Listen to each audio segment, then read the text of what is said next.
Integrity equals action. Okay. Responsibility plus integrity equals action. All right, those are 3 different words there. Just high level, what does that mean to you? Why did you come with that answer? Very unique answer. There's like an equation there for you. It's not one word. It's like, if I'm responsible plus with integrity, it equals action. What does that mean to you? I think it's just that. I think it's if you can be responsible with your money, and that might mean you want to save it, you want to invest in this, you want to diversify, you want to invest in this, whether it's real estate, or jewelry, or cars, or whatever it is, toys, investments, any investments, you guys know all this stuff. And then something that is integrity, that you believe in, that tells the story that you want to support. And that equals you.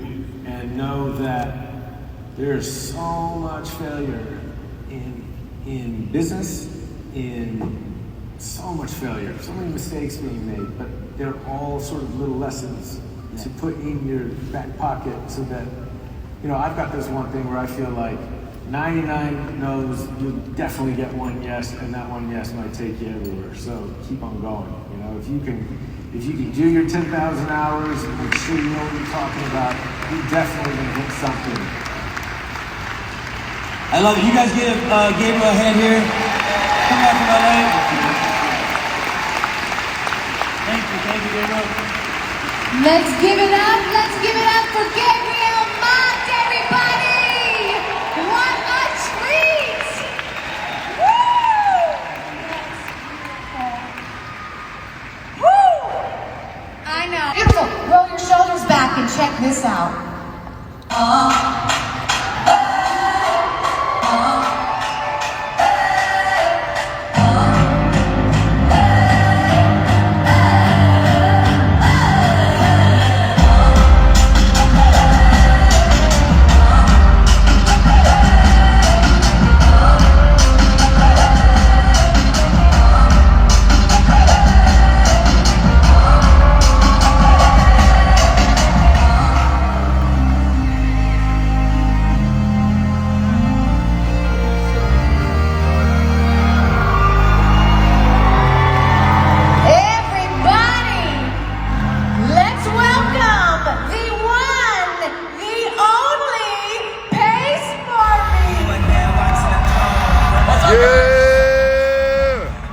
Making money while you're in your seats today. If you took time away from your business, time away from what you're doing, if you don't have a team, you don't have passive income coming in, that means you are losing money in a lot of ways being here. And nobody taught me that. That's not what my parents taught me. My parents taught me to work your freaking guts out and luck will come along. Well, here's how it happened for me. I was 30 years old when I realized that I did not own my business. So I was a contractor. I was working for Open Door, OfferPad, Zillow. You guys know those companies. I was doing all their renovations, right? I had 250 employees. I thought I was awesome. And then I had a client. She was also a fix and flipper. And this client calls me up and she says, "Hey, I want to meet you at a project, and I got a bone to pick with you." I go, "Oh, damn, what did my guys do? What happened to the property? Did something flood? What happened?" And guys, what she really wanted to do is yell at me and bark at me. And she calmly talked. She says to me, "Why are you not in real estate?" And here I am, right? I've got kids, I've got all the things, I'm working 12 hours, doing all the things, looking for the thing that's gonna change my life, and I'm thinking it's just more trading time for money. So Bethany, she grabs me by my right shoulder. She digs her hand in my right shoulder when I meet her at the property, and she yells at me and she says, "You do not own your business. I own your business. Your clients own your business." She said, "The only business that you can actually truly own is a business where you have rentals, you have income, you have passive income." You know what I said to her? I said, what's the reason why some of you guys are not in real estate? What's the reason? What are the top 3 reasons people don't get into real estate? Fear? Okay, that's a good one. No money, that's a good one. Okay, no money. Ignorance, okay, I love that, ignorance. No money, okay, cool. So this is what she told me. She said, "I'm here." What do you mean? She says, "You've been lying to yourself, you're a statistic, you keep doing these things, you keep telling everybody you're gonna get started, you don't get started, you just keep working harder on the thing that you're trading time for money. And so here's what happens in my journey. This is really interesting how deep-seated this time from money thing is in a lot of us. It's deep-seated. I'm gonna spare you the details of my first deal, but I made $25,000 on my first deal. Here's what happened, 10 seconds. She shows me how to send out marketing materials. By the way, I'm not a real estate agent. So she says, send out marketing materials. It's gonna tell a homeowner you wanna buy their house. You guys have all seen this stuff, right? I go to an appointment. She walks me through it. Bethany walks me through it. She walks me through the paperwork. She walks me through how to get the deal done, and I make $25,000 in about 7 hours worth of work. And you know what was the most exciting thing about that deal for me? This is what Bethany did. She showed me how to find the deal. She showed me how to get it under contract. She showed me exchanging paperwork. What was the most exciting part about that? 25,000 bucks? No. I was excited that I was going to be the contractor that was flipping the house for her. Isn't that crazy? I wasn't even realizing she just taught me a new skill. She just passed the torch to me. She gave me life, like a completely different life. All I could think about was, wow, so what color are we gonna paint the walls? Let's do the backsplash, I can't wait. And she says, from this moment forward, you are fired as my contractor.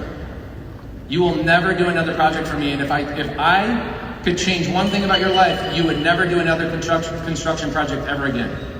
You'd never do another one ever again. You know how to find a deal. You know how to make $25,000 in 7 hours worth of work. You know how to change your life. Go and pass the torch to somebody else. What did I do? This is what I do. You help them do something when nobody else would. That is your purpose. Thank you very much. Everybody give it up for Marcus Lemonis! Show him the love! And as I leave here today, this young lady understands what her purpose is because she was missing things in her life that were the catalyst for her to define her purpose. I want you to write down right now what your purpose is. What's going to make your mother proud, your child proud, your teacher proud. The number one fear I have in my entire life, please shut that music off. The number one fear I have in my life is who's going to come to my funeral. If somebody could come to your funeral, just one person, what would you want them to say about you? That's the question that I think you have to ask yourself when you lay your head down on your pillow tonight. What is my purpose? What is the legacy I leave behind? Because I... Negativity. They transform it, and if they can't transform it, they remove it. They post a sign that says, no energy vampires allowed. Now, we're not going to allow negativity to sabotage our journey, our team. One person can't make a team, but one person can break a team. And the words of Gandhi, he said, I will not let anyone walk through my mind with their dirty feet. And neither should we. We got to be more positive than the negativity that we face as a positive leader. So we address the negativity with our team. We talk about it. And then we seek to transform it. We coach someone if they're being challenging, if they're being negative. We have difficult conversations in order to help the team get better. We don't allow it to persist and exist because eventually it will sabotage the team if we let it. And then we might post that sign that says no energy vampires allowed. I have a lot of organizations that do that. I have a lot of leaders put elephants on. 3 people say it's my turn. Let's go. My turn. It's my turn. It's my turn. My turn. Yes. There we go. Yes. There we go. See, you got to believe in yourself. Have a seat. Have a seat. If you don't believe in you, who's going to believe in you?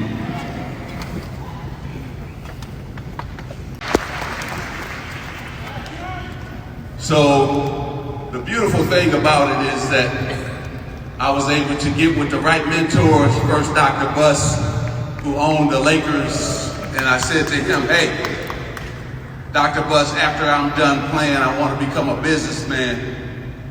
And thank God he allowed me to shadow him, learn from him, and he taught me so much about not only the Laker business, but business in general. And what he really taught me was always think about the customer. Customer first and customer second. So when I got to become a businessman, I've always been able to over-deliver. Black and brown community, we drank coffee too.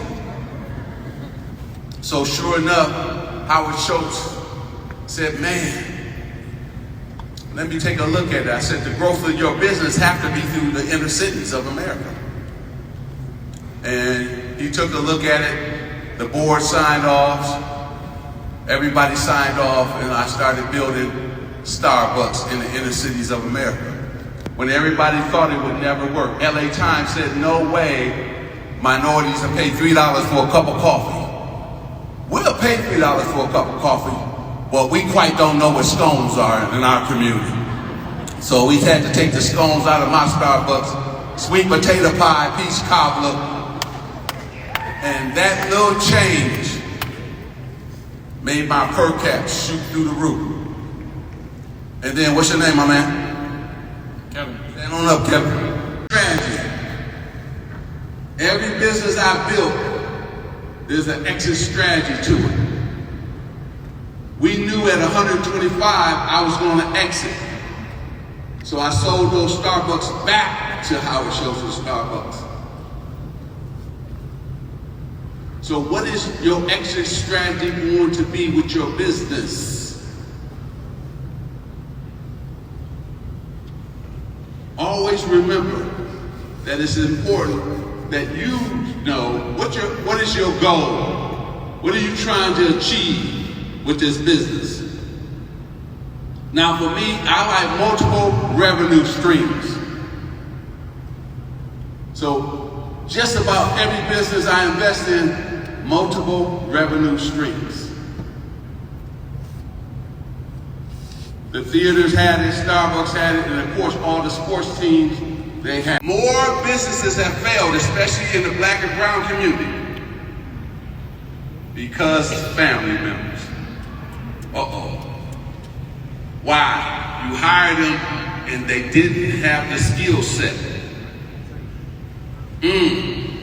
Now, if you hired them, put them in a role that they're good at. But more businesses have failed because you didn't hire the right people. So make sure you hire the right people. And the next thing you gotta do is make sure your technology is on point. Invest in your technology, everybody. Keeping up with the volume of business you have, keeping up with all the different orders that's coming in. You need very good technology to do that. More businesses have failed because of that as well. Right? Wait a minute. Grew up poor, but I didn't have poor dreams. I grew up broke, but look at me now. Turn up. See, I'm telling you, you can do it because I'm living proof that you can do it. No matter what your area code is, no matter where you come from, you can be successful. But it's going to be a lot of hard work. I'm not going to tell you to do this, but this is what I do. I wake up every morning at 4 o'clock. I go to bed at 8 because there's nothing on TV I want to see past 8 o'clock. Why do I get up at 4? Because I want to work out. And then a couple hours later, everything on the East Coast is open.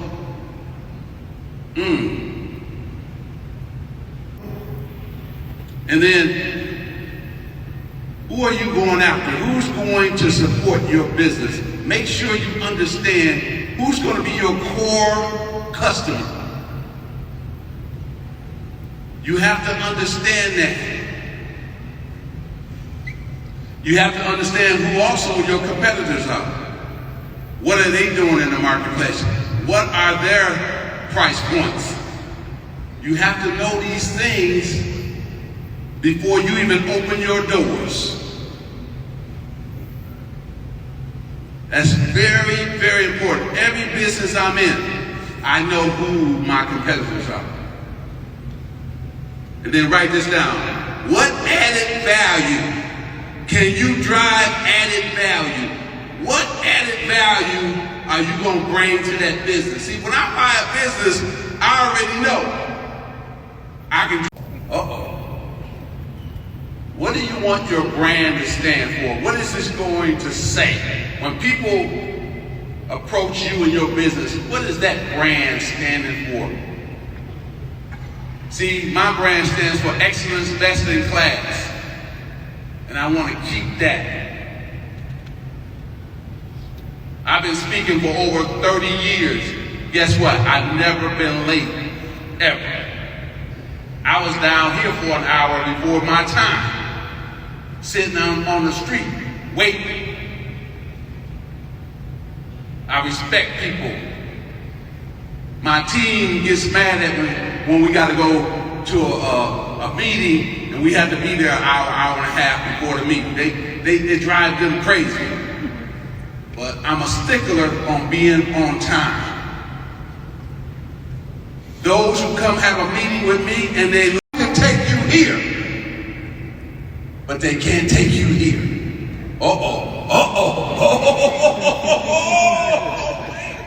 Man, that's a good one right there. So see, when my team took me here, but now I want to go here, I had to fire some people. See, I had to get a new team because that team couldn't take me where I wanted to eventually go. And you have to understand that. And there's nothing wrong with that. And you can still be cool with them. But if you're trying to climb and you get stagnant, maybe it's time for a change. And you got to recognize that. You still love them. Yeah! Write it down. S. And spell that out. That means strength. W. That means weakness.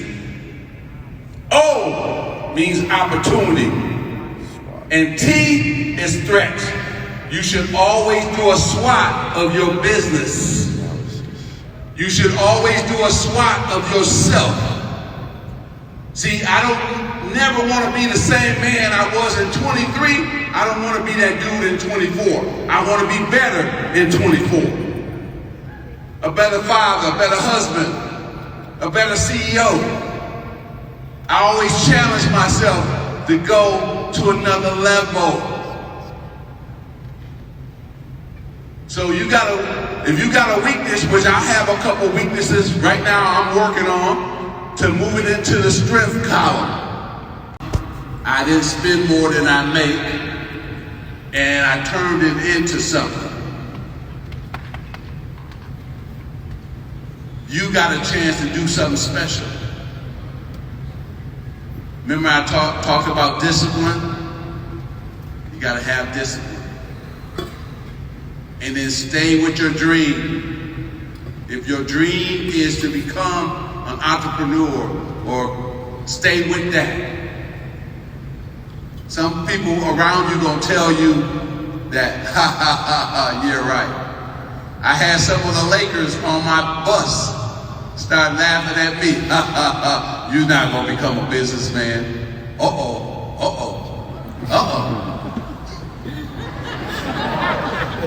Who got the last laugh now? Turn up. See? So always remember, I stuck to my dream and goal. Give yourself 3 years.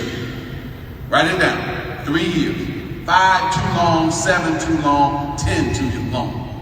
3 years and chase it for 3 years. If it don't come to fruition in 3, it's gonna be hard for it to be successful. Tell your wife or tell your husband that you need 3 years to be on the grind. And hopefully they will support that. I told Cookie, baby, I need 3 years. Give me 3 years of being on the road and go chase it and make it happen. Can you handle the kids? Give me 3 years. Guess what happened? It all worked. Everything I knew could happen, happened in 3 years. And I knew I was going to have a successful business, and sure enough, that's what I already know that. About a couple months ago, they got into my business. They said, Magic's a billionaire. I said, no, don't tell nobody. I don't want to be a billionaire. Shh. See, I like to keep my stuff quiet. Make sure you keep your stuff quiet. Don't tell everybody. Don't tell everybody your dreams. Don't tell everybody what business you're getting into. Keep that to yourself and then hit them with it. After you started. Because they'll steal your dreams and goals. Trust me. Is that okay? Yeah. All right, now. You're going to clap 12 times for the Magic Man. You're going to scream like hell. I'm going to drop the mic and exit. Is that okay? Is that okay?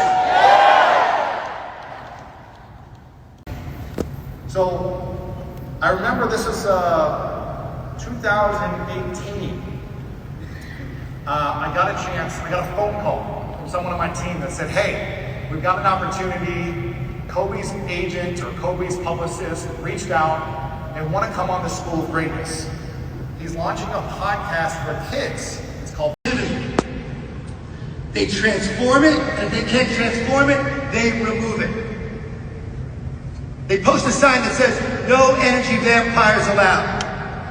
That we're not going to allow negativity to sabotage our journey.